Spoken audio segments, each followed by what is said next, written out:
우리가 하나님의 나라에 대한 말씀을 지난주부터 나누고 있습니다. 하나님의 나라는 우리 주의 백성이 꿈꾸는 나라죠. 그런데 이 세상에도요, 인류의 역사를 살펴보면은 사람들이 꿈꿨던 세상들이 있습니다. 지상 낙원을 꿈꾼 사람들이 많이 있는 거죠. 어떤 것이 더 완전한 나라가 될까? 어떤 정치가 최고의 정치가 될 수 있을까? 어떻게 하면은 백성들이 행복할 수 있을까? 이런 질문들에 대해서 수많은 사람들이 대답을 하고 자기들의 철학을 말했는데, 바로 그런 대답들이 모이면은 유토피아니즘 혹은 유토피아 사상이라고 부르는 거예요. 우리가 잘 아는 홍길동전에 등장하는 율도국이 바로 그런 유토피아 사상을 담고 있죠. 어디선가 들어본 적이 있는 것 같은 무릉도원, 이런 것도 사실은 유토피아에 대한 그림을 그려놓은 것입니다. 그런 유토피아 사상을 가지고 있는 수많은 글들이 있고, 특별히 고대의 그리스인들도 그런 사상을 많이 가지고 있었는데요. 그 가운데 아리스토파네스라는 고대 그리스의 그 희곡 작가가 쓴 에클레시아주사이라는 작품이 있습니다. 여자들의 공회라고 번역이 가능합니다. 이 아테네가 스파르타와의 전쟁에서 패하면서 전쟁이 끝나는 것 같지만 그동안에 이 그리스 사회에서는 굉장히 극심한 혼란이 있었습니다. 우리가 잘 아는 소크라테스라는 철학자가 바로 이 혼란의 시기에 독을 마시고 사형을 당하게 되죠. 그러다가 이제 고린도와 아테네라는 이 도시 국가들이 연합군을 이루어서 다시 스파르타와 또 전쟁을 하게 되고, 이렇게 세상이 어지러운 가운데 이 아리스토파네스가 희곡을 하나 쓰는데, 그게 바로 방금 말씀드렸던 이 작품이에요. 이 내용을 보면은 이 아테네의 여자들이 우리가 더 이상은 이 남자들이 정치하는 것을 견딜 수가 없다, 그러면서 더 이상 남자들이 세상 말아먹는 거 그만두고 여자들에게 맡겨라, 이런 생각을 하는 거죠. 그래서 남편들이 잠들어 있는 사이에 이 아내들이 남편의 옷을 몰래 입고 남장을 하고 콧셈을 붙이고 다 아테네의 공회에 모입니다. 그리고 그날 아테네는 남자가 아니라 여자가 정치권을 가지고 다스리기로 다수결로 결정을 해버려요. 우리나라도 그런 일이 벌어지면 재밌을 것 같아요. 지난주 3월 8일 그날이 115번째 세계 여성의 날이었습니다. 아십니까? 꽃 같은 거 받으셨나요? 그날 OECD 국가들을 대상으로 각 나라들의 여성의 지위가 어떠한지를 조사했습니다. 29개 나라가 조사 대상이었는데 우리 대한민국은 29개 나라들 가운데 29등을 했습니다.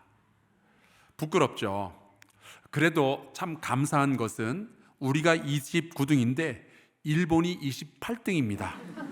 조금만 더 노력하면 이길 수 있을 것 같아요. 맨날 야구, 축구 이런 것만 이기려고 그러지 말고 이런 아주 좋은 가치를 좀 이기고 그러면 좋겠습니다. 그런데 이 고대 그리스에서는 지금으로부터 무려 2400년 전에 이미 여자가 다스리는 세상은 어떠한 걸까, 이런 거를 상상을 해보았던 거예요. 물론 이 엉망진창이 되어버린 이 남자들의 정치에 대한 풍자극이지만 이런 세상을 상상했다는 것 자체만으로도 참 가치 있는 일이다라고 생각을 합니다. 요즘도 바로 이 연극이 전 세계 여기저기에서 이제 공연이 되고 있는데요. 그러면 이 작품 속에서 이 정치권을 쥐게 된 여자들이 꿈꿨던 세상은 어떤 걸까? 가장 중요한 것은 이 여성들이 주장하는 게 이런 거였어요. 모든 사유재산 제도를 폐지하자. 왜냐하면 사유재산이 바로 모든 악의 출발이 된다는 거죠. 그래서 재산을 가지지 못하게 한다면 욕심이 다 사라질 거고, 욕심이 사라지면 서로 싸울 일도 없지 않겠느냐, 그런 이야기예요. 그러면 지금까지 이 아테네가 쌓아온 재산은 어떻게 할 거냐? 남자들은 괜히 그 재산 가지고 나서면 싸움 나고 괜히 사고만 치니까 가만히 좀 있고, 여자들이 이 국가의 재산을 알뜰살뜰하게 관리를 해서 모든 백성을 먹여 살릴 수 있다는 거예요. 우리 여성분들 동의하십니까?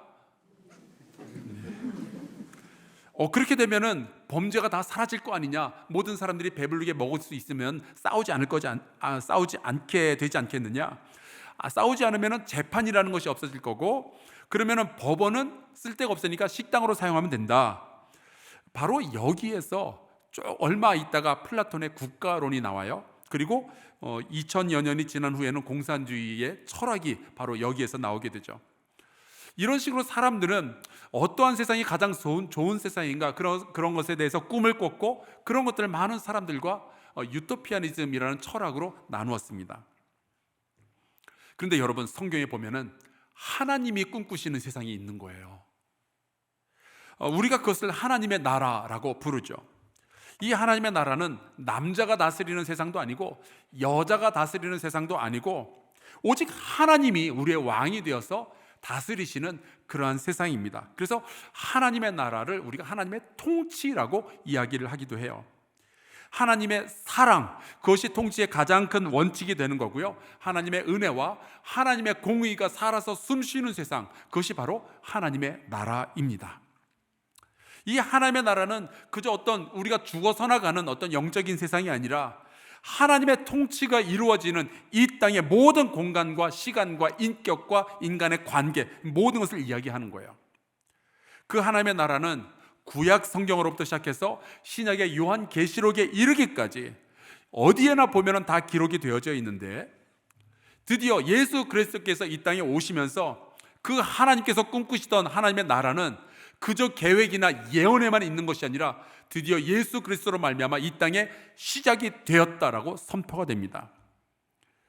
그래서 예수께서 이 땅에 오셔서 너희 안에 이미 이 하나님의 나라가 있다라고 말씀을 하시는 거죠. 그런데 불행히도 아쉽게도 하나님의 나라가 아직 완성되지는 않은 것 같아요.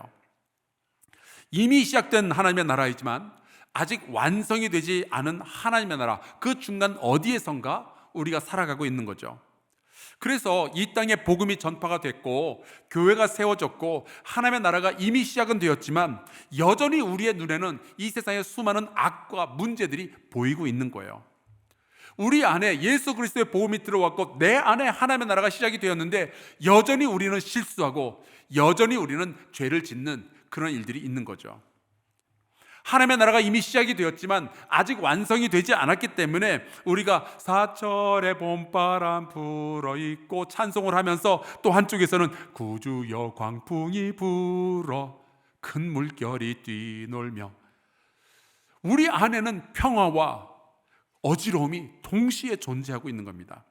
하지만 사랑하는 성도 여러분, 예수 그리스도께서 언젠가 이 땅에 재림하시게 될 텐데 그때 우리는 하나님의 나라가 완성되는 것을 보게 될 줄로 믿습니다. 자, 그러면 그 중간의 시대에 우리는 하나님 나라의 백성으로서 어떻게 살아가면 좋을까요? 바로 이 질문에 대한 답을 우리가 함께 나누는 것이 505 영성입니다.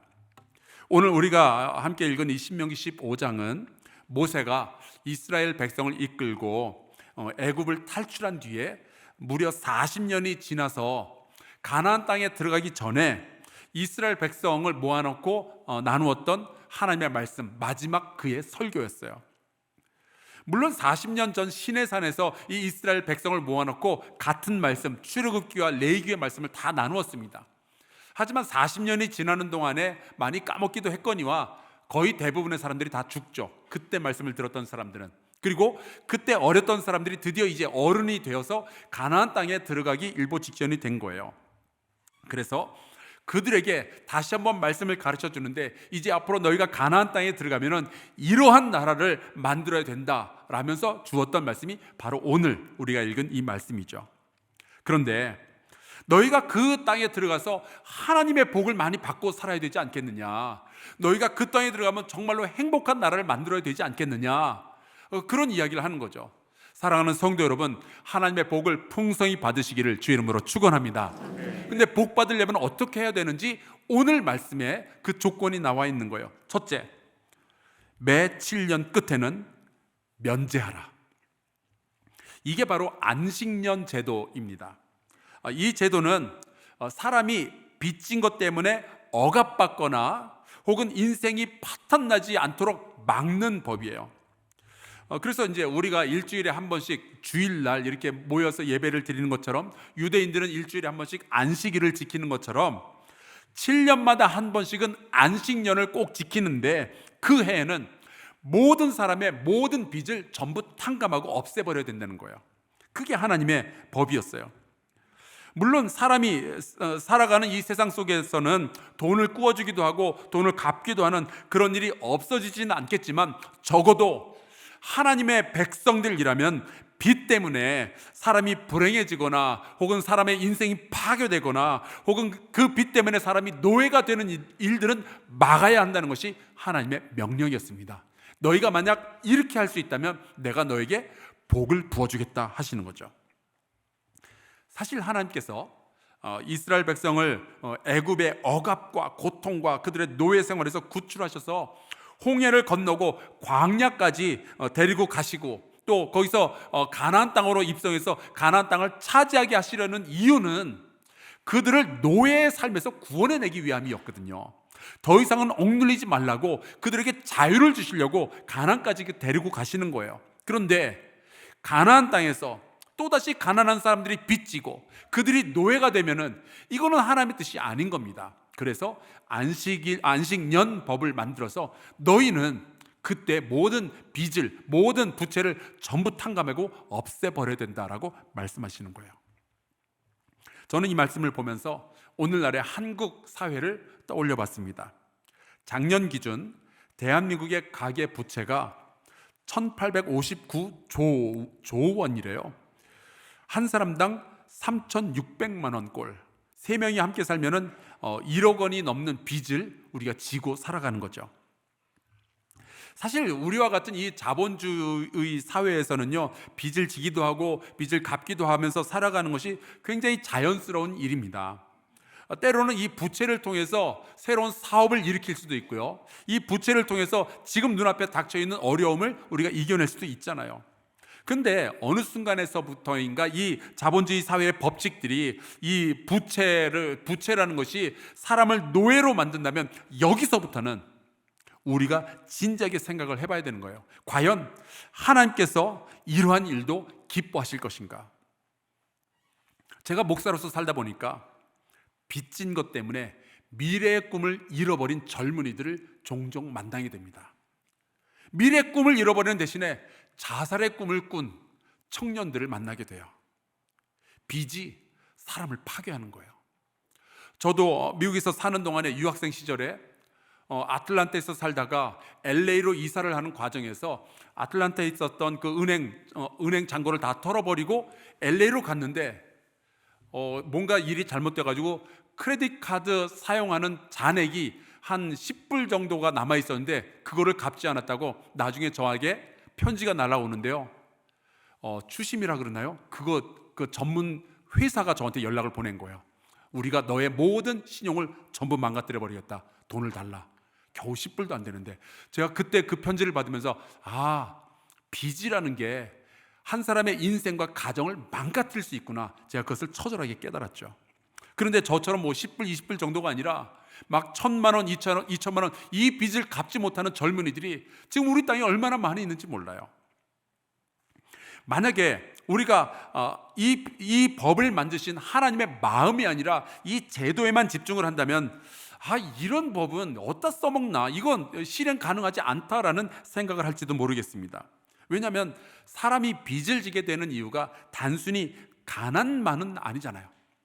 때로는 요즘 그런 사람들이 있다고 하는데, 비싼 외제차 타고 싶어서 그냥 은행 빚을 덜컥 져가지고 차를 사기도 하고요.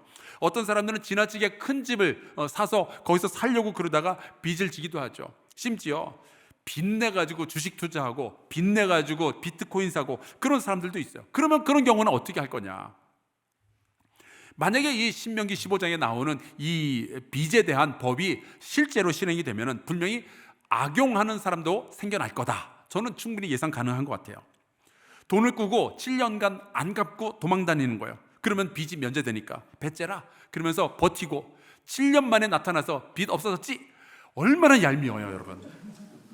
그러면 돈을 꾸어준 사람만 바보 되는 거잖아요. 아니면은 그런 게 싫으니까 절대로 누가 어떤 아쉬운 소리를 해도 돈을 안 꿔주는 세상이 되겠죠. 돈 빌려줘봤자 너 7년 기다렸다가 안 갚을 거잖아. 안식년이 지나면 꿔준 돈 못 받게 되잖아. 그러니까 아무리 불쌍해도 안 빌려주는 세상도 될 수가 있는 거죠. 그래서 제가 이 법을 볼 때 이거 좀 뭔가 이상하다, 안 될 것 같다라는 생각이 덜컥 드는 겁니다. 성경에 보면은 빚을 졌으면 빚은 갚아야 한다는 것이 하나님의 공의예요. 이 공의가 무너져서도 안 되겠죠. 열왕기상 하 4장에 보면은 엘리사 선지자의 시대에 수넴 여인이 빚을 집니다. 그래서 이 빚을 갚지 못하게 되니까 자기의 아들 둘이 노예로 이제 팔려갈 그런 위기에 처하게 되죠.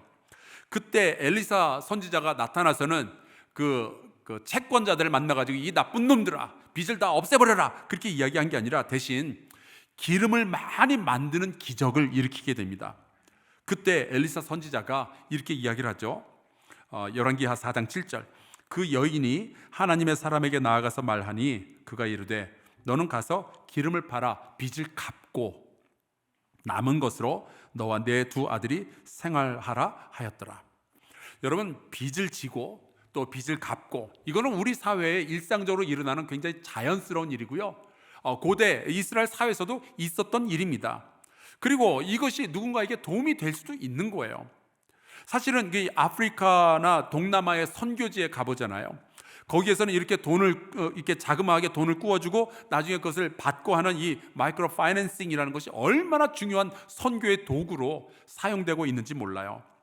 아예 종잣돈, 자본 자체가 없어가지고 가난의 수렁에서 빠져나오지 못하는 사람들에게 직업교육을 먼저 시키고 어느 정도 기술이 있으면은 그때 돈을 빌려주는 거예요. 그래서 예를 들어서 재봉틀을 하나 사게 하고 그 재봉틀 가지고 열심히 일을 해서 나중에 빌렸던 돈도 갚고 자기 가족들도 먹고 살 수 있게 도와주는 거죠. 어떤 사람에게는 염소 한 마리를 사주고 그걸로 잘 키워가지고 염소 젖도 짜서 식구가 함께 먹고 나중에 새끼도 낳고 그러면 그 새끼를 팔고 그래서 가족이 먹고 살게 만들어주는 것.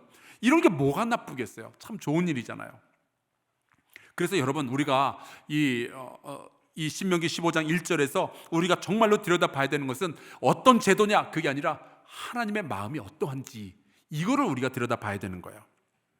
하나님은 서로 도와주기 위해서 빚을 내기도 하고 빚을 갚기도 하고 이것은 참 좋은데 만약에 이것이 사람의 자유를 억압하고 사람을 노예로 만드는 지경까지 간다면 그것은 막아야 된다라고 말씀하시는 거예요. 살다가 가난해질 수는 있지만 그 가난이 사람을 파괴하고 비참하게 만드는 것 그것은 하나님의 나라에서는 허락되지 않는 일이다라는 말씀이죠. 완도의 일가족 자살 사건처럼 부채가 한 사람의 가정을 파괴하도록 내버려두는 것은 하나님 나라에서는 벌어져서는 안 되는 일입니다.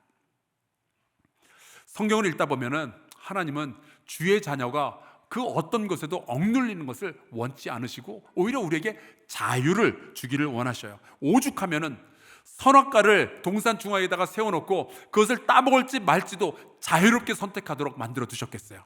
왜 하나님은 우리에게 자유를 주시는가? 우리를 사랑하시기 때문이죠. 여러분, 여러분이 누군가를 사랑하면은 그 사람을 억압하는 것이 아니라 그 사람에게 자유를 주는 것이 그게 진짜 사랑 아니겠어요?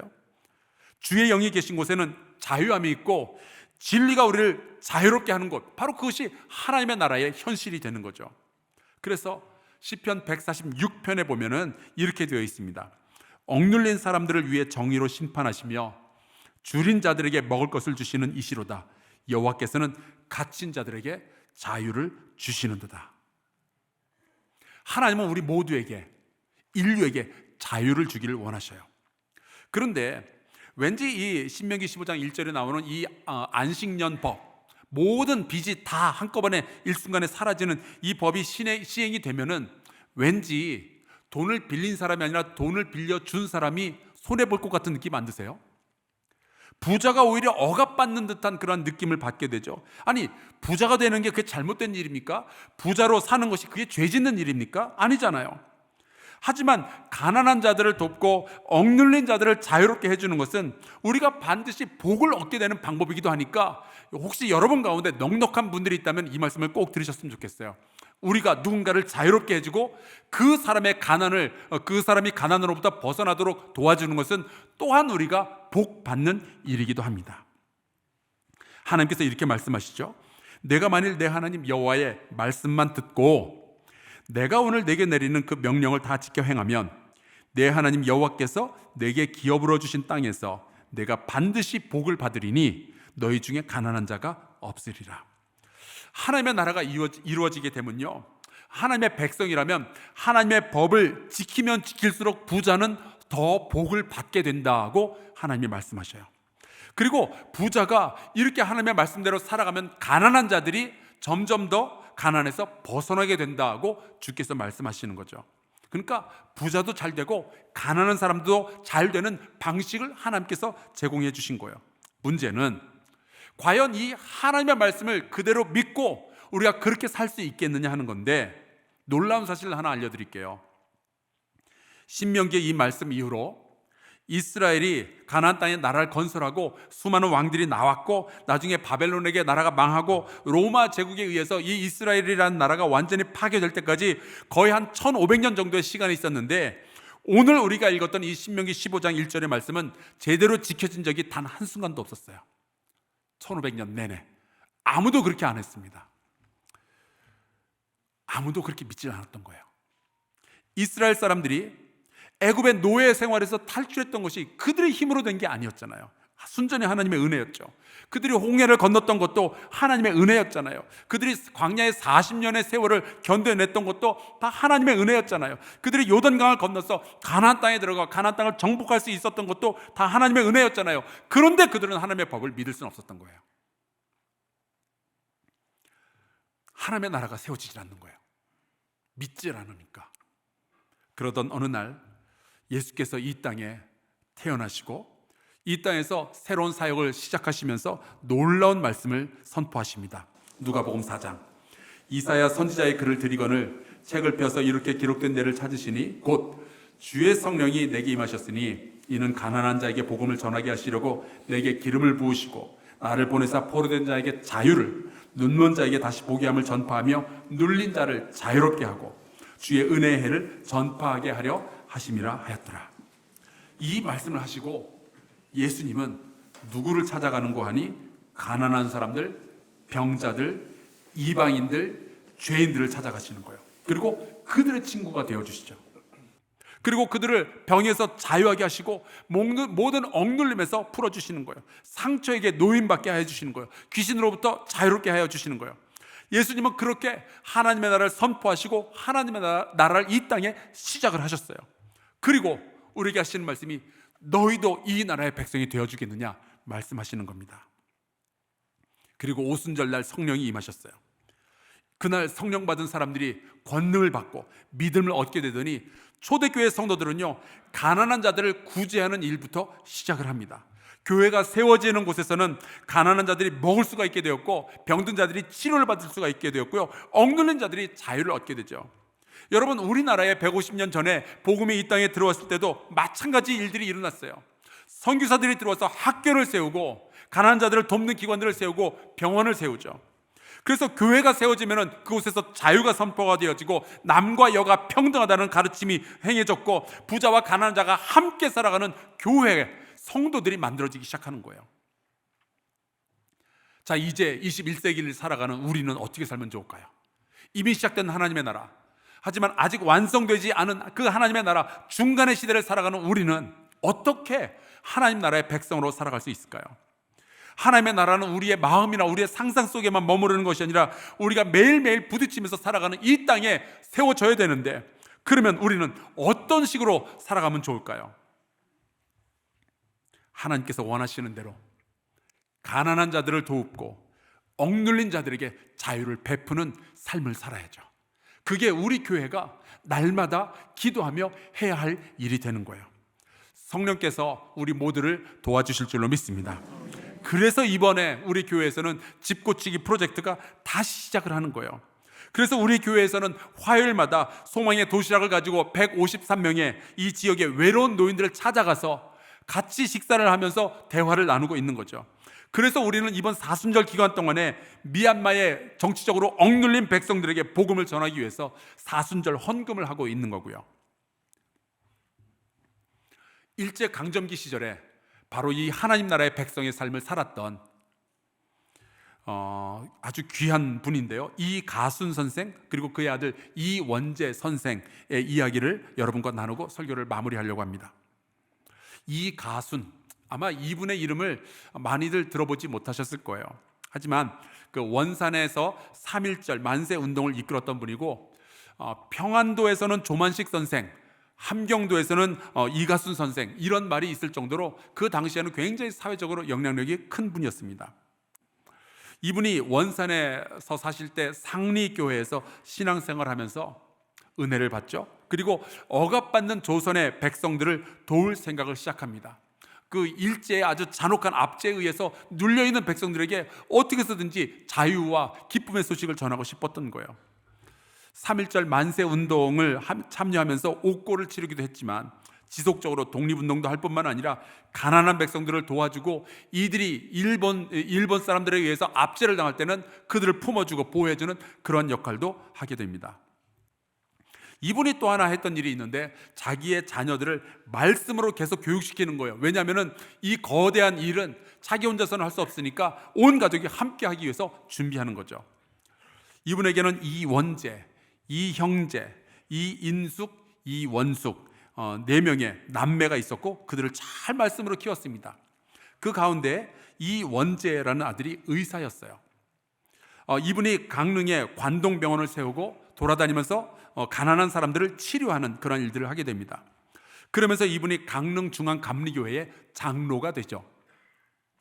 이분은 그 당시 병원을 운영하면서 거기서 생기는 수입으로 일본 사람들한테 땅을 빼앗기지 않도록 자기가 이렇게 굉장히 많은 토지들을 먼저 구매를 하게 됩니다. 그 일을 굉장히 열심히 했어요. 그리고 1932년 아버지와 함께 서울로 이사를 와서 거기서 공덕감리교회의 장로가 됩니다. 그때부터 그 아버지 이가순과 아들 이원재는 함께 고양군의 농민들이 가난에서 벗어나는 그 사업에 헌신하기 시작해요. 왜냐하면 그 조선 총독부가 전 국토의 거의 한 40% 정도를 수탈해 가는데, 좋은 땅들은 자기네가 다 가져가고 이 대한민국 백성들, 농민들은 별것 아닌 땅들만 준 거예요. 특별히 이 고향에서는 물이 제대로 공급이 안 되니까 농사를 지을 수가 없었습니다. 그래서 이 아버지와 아들 두 사람이 굉장히 큰 프로젝트를 시작하는데, 행주산성 아래에 양수장을 만들어서 한강물을 거기까지 끌어올린 다음에 그 물을 농수로를 통해서 고향까지 공급한다는 계획이에요. 여러분, 이게 1970년대나 80년대 계획이 아니라 1930년대 일제 치하 안에서 벌어진 일이고 계획입니다. 그리고 실제로 이 계획은 성사가 되죠. 지금 보시는 사진이 바로 그 수로의 사진이에요. 공사가 마무리가 되기 전 아버지가 1943년에 먼저 돌아가십니다. 하지만 그의 아들 이원재가 마저 이 공사를 계속 지원을 하죠. 그때 그 이원재 장로는 자기가 의사 생활을 하면서 벌어들였던 그 돈을 그 땅으로 샀고, 그것을 다시 다 팔아가지고 이 공사에 투자를 하게 되는데, 그 당시 돈으로 48만 원을 투자했다고 해요. 지금 가치로 환산하면 480억입니다. 그렇게 농지를 개간하고 그 땅을 비옥하게 만들어서 그 지역에 있는 농민들에게 전부 나누어 주게 되죠. 그래서 과연 이 가문이 그렇게 가난한 자들을 돌보았더니 복을 받았을까? 제가 보기엔 그래요. 이 이가순 선생의 자식들도 4명이 다 잘 됐지만 그 손주들을 보니까 예술인으로, 의사로, 교수로, 학자로 대한민국을 이끄는 정말 위대한 일꾼들이 됩니다. 그 가운데 막내딸 이원숙은 정준채라는 일본 유학파 남자를 만나요. 그리고 결혼을 하고 7명의 자녀를 두었는데, 아마 여러분도 그 중에 3명은 알 것 같아요. 정명화, 정경화, 정명훈. 사랑하는 성도 여러분, 하나님의 나라는 그저 상상 속의 나라가 아니라 우리가 살아가면서 지금 이 땅 가운데서 세워가야만 하는 나라입니다. 하나님의 약속은 그냥 성경에만 있는 상상 속의 약속이 아니라 실제로 우리의 삶 가운데 이루어지는 약속이에요. 하나님께서 복 주겠다 약속하셨으면 복을 주실 줄로 믿습니다. 가난을 물리치며 억압을 제거하고 하나님의 자유를 선포하는 하나님 나라의 백성의 삶에는 하나님께서 놀라운 복을 더하여 주실 줄로 믿습니다. 그러니까 사랑하는 성도 여러분, 도전해 봅시다. 하나님의 나라를 우리가 함께 세워가 봅시다. 성령께서 우리에게 권능을 주시고 주님의 말씀을 기억나게 해주실 때 하나님의 나라를 꿈꾸며 살아가는 저와 여러분이 될 수 있기를 간절히 축원합니다. 우리 함께 이 찬양 부르고 같이 기도하면 좋겠어요. 이곳에 임하신 하나님 나라, 가난한 마음으로 바라보겠습니다. 그 나라, 그 뜻 구하면서 나의 삶도 주님께 올려드리겠습니다. 우리 같이 찬양하고 기도하겠습니다.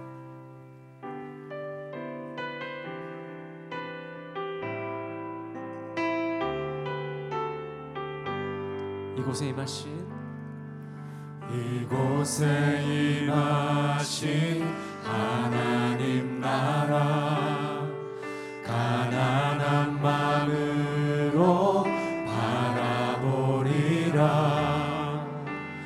먼저 그 나라, 그 뜻 구하며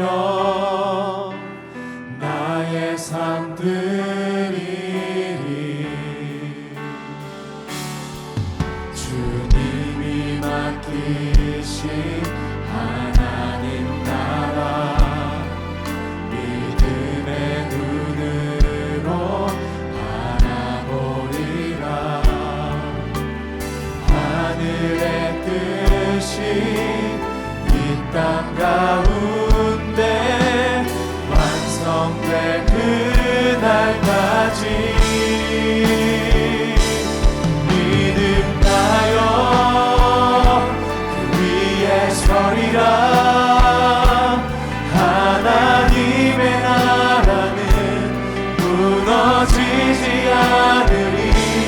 믿음하여 그 나라 세워가리라. 주님 곧 오실 때까지 믿음 다하여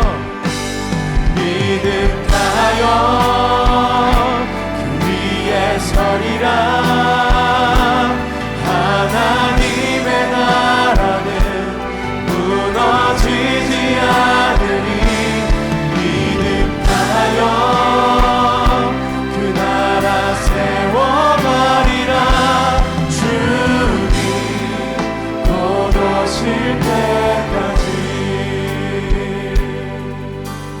우리 같이 동성으로 기도할까요? 하나님, 우리가 살아가는 이 세상에, 이 사회에 억눌린 자들이 있습니다. 재정 때문에, 관계 때문에, 건강 때문에, 상처 때문에 자유를 잃은 자들이 있습니다. 하나님, 우리를 사용하사 저희를 치료하시고 하나님의 백성된 우리가 그들을 돕게 하여 주시옵소서. 우리 같이 동성으로 기도하겠습니다.